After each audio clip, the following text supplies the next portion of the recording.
두 번째 강의는 좌표 평면에서 두 점 사이의 거리를 구하는 거예요. 우리 첫 번째 강의에서 수직선 위에 있는 두 점 사이의 거리를 구할 때는 어떻게 했어요? 큰 수에서 작은 수의 좌표를 어떻게 해주기만 하면 됐다? 빼주기만 하면 됐다. 만약에 미지수가 있을 때는 누구보다 큰지 작은지 모를 때는 빼준 다음에 절대값을 붙여주면 됐어요. 근데 우리 좌표 평면은 x값만 있는 게 아니라 y값도 존재하죠. 그러면 단순하게 큰 수 빼기 작은 수를 할 수는 없어요. 그럼 어떻게 계산을 해야 되냐? 우리가 이미 알고 있는 지식이 있거든요. 그 지식은 이름하여 피타고라스. 여기 있는 점의 좌표를 마이너스 1,1이라고 하고요. 여기 있는 점의 좌표를 2,3이라고 해볼게요. 그럼 우리가 궁금한 건 거리라면서요. 여기 있는 요 점부터 요 점까지의 거리잖아요. 그러면 이 지금 빨간색 길이를 구하면 되겠죠. 그럼 어떻게 구한다? 밑변의 길이의 제곱 더하기 높이의 제곱에다가 루트를 씌워주면 되겠죠. 자, 여기에 x좌표 요 점, 지금 선생님이 까만색으로 칠하고 있는 요 점의 x좌표는 뭐예요? x좌표는 누구랑 똑같아? 자, 1번 얘랑 똑같다. 2번 얘랑 똑같다. 자, 우리 선생님이 가볍게만 이야기할게요. X축 특징은 뭐예요? X축 특징은 뭐예요? 지금 선생님 동그라미 치는 점들의 특징 1,0, 2,0, 3,0, 4,0 전부 다 뭐예요? 전부 다 Y좌표가 0이죠. Y좌표가. 이렇게 그린다는 건 Y좌표가 같다는 거예요. 그럼 이렇게 그려지는 게 Y좌표가 같으니까 지금 여기에 있는 Y좌표와 까만색 Y좌표가 똑같겠구나. 그러면 X좌표가 같은 거는 누구? Y축과 평행하게 그렸을 때 지금 이 선 위에 있는 모든 점들의 X좌표는 똑같은 거죠. 그러면 까만색 땡글뱅이 요 점이 몇 컴마 몇이 된다? 2,1이 된다. 그럼 이제 길이를 구해봐야 되겠죠. 2, X좌표가 똑같네. 이런 경우에 길이 어떻게 구할까요? Y좌표 길이의 차이. 선생님 표현을 뭐라고 했죠? Y좌표 길이 어떻게? 차이. 3 빼기 1. 자, 그 다음에 여기는 X 좌표 길이 차이 2 빼기 마이너스 1이 되겠죠? 그럼 여기 높이 얼마? 2. 여기는 길이 얼마? 3. 그러면 밑변 제곱 더하기 높이 제곱 둘이 더하면 얼마? 13. 거기에 뭐 씌우면? 루트 씌우면 빨간색 선분의 길이를 우리가 구할 수 있게 되는 거죠. 그래서 이 친구를 어떻게 표현을 하면 x1, y1, x2, y2라고 표현을 했을 때 우리 일반항이라고 하죠. 특수하게 하나만 하는 게 아니라 모든 점들에 대해서 우리가 공식화를 시키면 여기는 얘랑 y좌표가 똑같고 x좌표는 위에 있는 친구랑 똑같죠. 그래서 높이가 y2 빼기 y1 밑변의 길이는 x2 빼기 x1 해가지고 제곱한 다음에 둘이 더해서 루트 씌운 거 우리 이거 너무나도 잘 알고 있죠. x1 빼기 x2의 제곱 더하기 y1 빼기 y2의 제곱에 루트를 씌운 거 루트 아주 중요하죠. 루트 이거 빼먹는 사람들 종종 있습니다.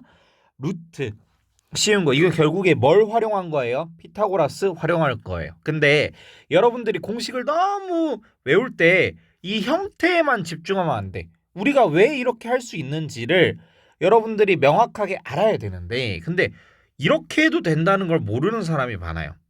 순서 바꿔도 돼요. 양쪽 다 바꿔도 되고요. 한쪽만 이렇게 바꿔도 돼요. 아무 상관이 없어요. 왜? 어차피 큰 수 빼기 작은 수를 하나. 예를 들어서 7이랑 3이 있다고 해봅시다. 큰 수 빼기 작은 수를 하나. 작은 수 빼기 큰 수를 하나. 어차피 무엇을 하면 양변 제곱을 해주면 7 빼기 3은 4. 4의 제곱은 16. 3 빼기 7은 마이너스 4. 마이너스 4의 제곱은 16. 이렇게 되죠. 그래서 순서를 바꿔도 상관이 있다 없다? 없다. 요거 머릿속에 넣어두고요. 그냥 헷갈리면 x 좌표끼리의 차이 제곱 더하기 y 좌표끼리의 차이 제곱 요렇게 암기를 해두시면 됩니다. 그럼 얘부터 한번 해볼까요? 오히려 거꾸로. 자, x 좌표끼리의 차이 7 빼기 3은 얼마? 4. 4의 제곱은 얼마? 16 더하기 y 좌표끼리의 차이. 그럼 큰 빼 작이죠. 큰 수 빼기 작은 수의 뭐 제곱. 그럼 어떻게 돼요?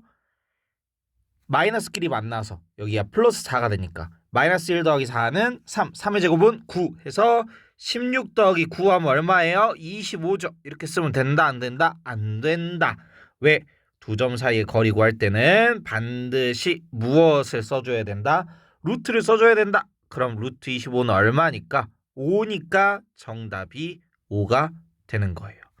이것처럼 야야 그냥 쓰지 마. 루트 안 써도 돼. 왜 얘는 루트 안 써도 돼요? 애초에 루트 있는데 제곱을 하면 제곱과 루트가 만나서 어떻게 된다? 뾰로롱 없어지죠. 근데 그냥 없어지냐? 보통은 여기 절대값도 씌워주는 경우가 있는데 이 경우는 다행히 아니에요. 어떤 경우가 있냐면 얘랑 얘는 엄연히 달라요.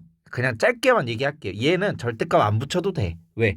어차피 루트 안에 있는 건 무조건 양수니까. 근데 만약에 이런 느낌으로 되어 있다. 얘랑 얘는 같다 다르다 다르다. 왜? 얘는 요 안에 있는 거에 제곱에 루트 씌워준 거면 절대값을 얘는 붙여주고 얘는 붙여줄 필요가 있다 없다? 없다. 그러니까 우리가 웬만큼 좌표 평면에서 나오는 고난이도 문제에서도 굳이 무엇은 절대값은 신경 쓸 필요가 있겠다 없겠다? 없겠다. 왜냐하면 대부분 이런 식으로 나오니까요. 자 그러면 x 좌표끼리의 차이 2 빼기 0 2 2의 제곱 4 더하기 y 좌표끼리의 차이 5 빼기 0 그럼 5의 제곱은 25 거기에 루트 씌운 게 선분 AB의 길이인데 얘의 제곱을 원했어요. 그럼 여기를 제곱을 했겠네요. 그럼 4 더하기 25는 얼마가 된다? 29가 된다. 그럼 요거를 왜 마지막으로 빼놨냐? 얘도 외워두세요. 원점과 특정 점과의 거리는 어차피 원점이니까 6 빼기 0 하면 얼마? 6 그대로죠. 마이너스 8 빼기 0 하면 얼마? 마이너스 8 그대로죠. 그러면 그냥 얘 제곱 더한 거에 루트 씌우면 돼요. 66에 36, 88에 64 더한 거에 루트 씌워주면 됩니다. 그리고 여기서 하나만 더 추가를 할게요. 우리 너무 자주 나와요. 3제곱 더하기 4제곱은 뭐랑 똑같냐면 5제곱이랑 똑같아요. 이거 왜 그러냐? 삼각비거든요. 삼각비. 우리가 분명히 점과 점 사이 거리 하는데 왜 삼각비가 갑자기 튀어나오지? 애초에 이 공식 자체가 누구로부터 왔기 때문에 피타고라스의 정의로부터 왔기 때문에 직각 삼각형과 매우 유사한 성질을 띨 경우가 많고 그로 인해서 삼각비가 등장을 할 때가 많이 있어요. 이거는 여러분들이 문제를 많이 풀어보면 알 수 있지만 문제를 많이 안 풀어본 상황이라면 이거를 알아두시면 굳이 문제를 많이 안 풀더라도 우리가 지금 하고 있는 요 공식 자체가 어디서 온 거기 때문에 피타고라스 정의에서 온 거기 때문에 삼각비랑 연관이 되어 있구나. 요 정도는 여러분들 이 강의에서 가져가시길 바랍니다. 그래서 외워야 될 것 첫 번째, 피타고라스 정의와 관련이 있다. 점과 점 사이 점점거 구하는 공식은 뭐랑 관련이 있다? 피타고라스 정의랑 관련이 있다. 자, 그다음에 두 번째로 그냥 외우기 공식 외우기 어려우면 물론 공식도 외워야 되지만 공식 외우기 어려우면 x 좌표끼리의 차이의 제곱 더하기 y 좌표끼리의 차이의 제곱의 루트 씌운 거 이렇게 외워도 되고 아니면 이런 식으로 외우셔도 됩니다. 그 다음에 세 번째는 원점과 0,0과 특정 점 알파, 베타와의 거리는 어떻게 된다? 루트 알파 제곱 더하기 베타 제곱 이렇게 된다. 요거 세 개는 반드시 외워줘야 되고요. 피타고라스와 관련이 있다 보니까 직각 삼각형이라서 뭐가 등장할 때가 있구나. 삼각비가 등장을 할 때가 있구나. 요거 세 개는 알고 넘어가시길 바랍니다. 설명 끝.